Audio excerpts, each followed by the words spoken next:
From the shadows of the National Palace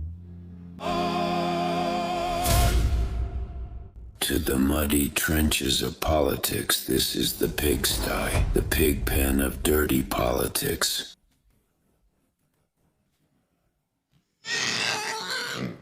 How are you, my dear inhabitants of this swamp of lies and half-truths? Come on into the pigsty, the pig pen of politics, where today the mud smells of monumental defeat, a stench that not even all the perfume of the morning's well-being can cover up. Here I bring you the latest clownery from the palace, straight from the files of the Maduro law, with that touch of sulfuric acid we love so much. Welcome once again to this corner, the uncomfortable truth, where we don't wash our faces with the holy water of the establishment. Today the mud is thicker than usual here, because in the National Palace the air conditioning doesn't cool anymore. All that's left is cold sweat.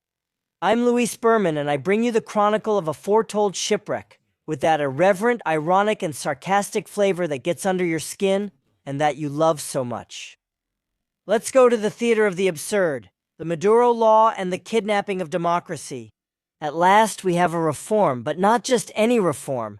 It's the last gasp of a regime that wants to eat the whole cake and not leave even the crumbs.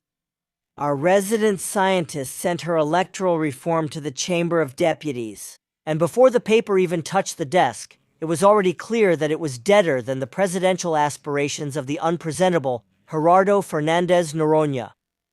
But it turns out that defeat isn't really defeat.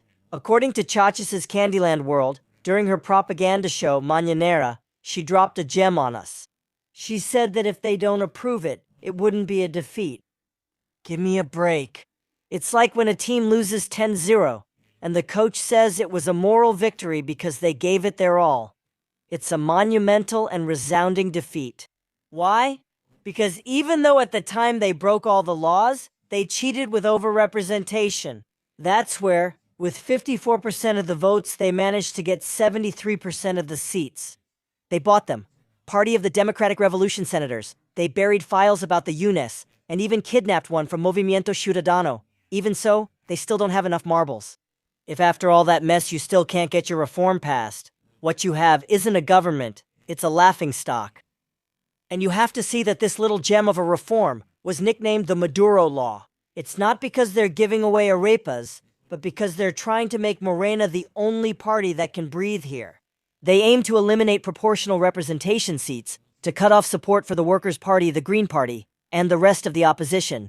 That's why not even these parasites, the Workers' Party and the Green Party, supported this aberration.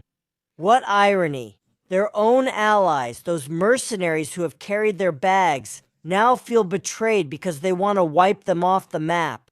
Ah, right, bastards. Does it hurt? What we're seeing is Claudia Sheinbaum trapped. On one side, Niño Verde and Beto Anaya, who won't let themselves be suffocated, and on the other, the sharks of Obradorism, Adan, Augusto, Monreal, and company. The scene is pathetic. The lady looks kidnapped by her own coalition. As they say, ma'am, if you're being held hostage, blink twice. From here you can see she lacks control over her own legislative kitchen. The reform includes a 10-point list that's just demagoguery. She says she wants to reduce the number of deputies, but all of them would be directly elected, meaning more controlled by the Morena brand, and senators would go from 128 to 96. But watch out, she already backed down on eliminating the preliminary electoral results program and on touching the Instituto Nacional Electoral's budget. Claudia doesn't have the votes she needs, President. House of Deputies. Her allies from the Workers' Party and the Green Party already told her, don't mess with my proportional seats or my money. Even the modest coordinator in the House of Deputies, Ricardo Monreal, that's what he called himself. I mean modest, not Monreal, how humble, had to admit that things are tough. He says he's not a magician, and that he's not going to twist anyone's arm. Translation, ma'am. We're in deep trouble and I have nothing to negotiate or buy off these guys. That's how we end up in a crisis, and not the kind you fix with a lucky charm or a motivational fortune cookie saying. Are we witnessing the most pathetic circus act of the season? The electoral reform by Claudia Sheinbaum, or as I like to call it, the manual on how to commit political suicide.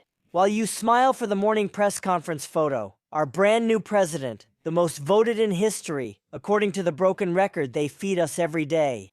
She has discovered that power is not inherited by osmosis and that allies are not friends, but mercenaries hungry for budget. For sure, she still believed they supported her because of her great charisma and leadership. The first thing that stands out and should terrify us from the outside, because we're already seasoned. This mess is political inexperience at an elementary school level. Trunka sent a far-reaching initiative to Congress without having negotiated even the color of the pens that will be used to sign it. For God's sake, even a timeshare salesman in Cancun knows you don't make an offer if you don't have the client locked in. But no, in the candy-coated world of the fourth transformation, Presidenta believes that just by sending the order, the people below will just say, "Boss," and that's it. She ran into a wall, or rather, she ran into Niño Verde and Beto Anaya, those two champions of democracy who can smell fear and money from miles away. These guys for sure are really cunning when it comes to these matters. Niño Verde, who isn't a kid at all, and is only green because of all the money he has, walks around Congress as if he owns the place, without any public office, without being a deputy, but still holding all the power.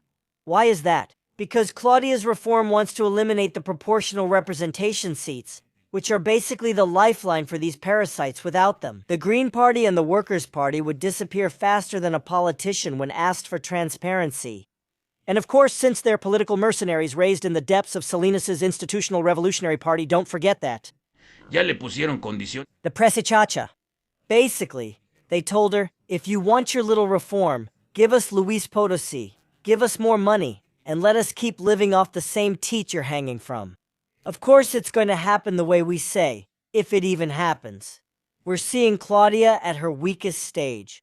López Obrador's Plan B now seems like a fairy tale compared to this mess. They want to suffocate the Instituto Nacional Electoral, take away the money from the opposition, so that the de facto powers, meaning their accomplices in organized crime, can step in to provide funding. What brilliance! We can't ignore it. The elephant in the room or the toucan in the swamp. Quintana Roo no longer belongs to Morena. It's the party place of Niño Verde. That's where deals, kickbacks, and the future of alliances are decided. Claudia, dressed in white, discusses peace and love during the morning press conference. Her allies are counting the gold bars they're going to charge her for not leaving her alone in Congress. The forecast? My pigs? A paper victory. Is the same thing that's always happened in this pigsty going to happen again? They're going to try to dress up the defeat as an act of democratic openness, that's what they'll say. The president listened to the opposition, humored her whiny allies, and decided that this isn't the right time. Frauds. The truth is, they couldn't pay enough to buy the will of their own accomplices. Well, my little pigs have it. The palace is in crisis and the mercenaries are collecting their payment. Meanwhile, we're still here watching them divide up the loot, while they tell us everything is fine. In short, my pigs, are we facing the great collapse of the Scheinbaum administration? A reform that is dead on arrival, an alliance that cracks under the ambition for absolute power, and a president who prefers to lie to our faces, saying it's a victory, rather than admit that López Obrador's suit was 3 sizes too big for her. And I'm being generous, you know. Keep eating out of the morning press conference's hand if you want to stay blind, or stay here in the pigsty, the pig pen of politics, if you want your bubble to burst.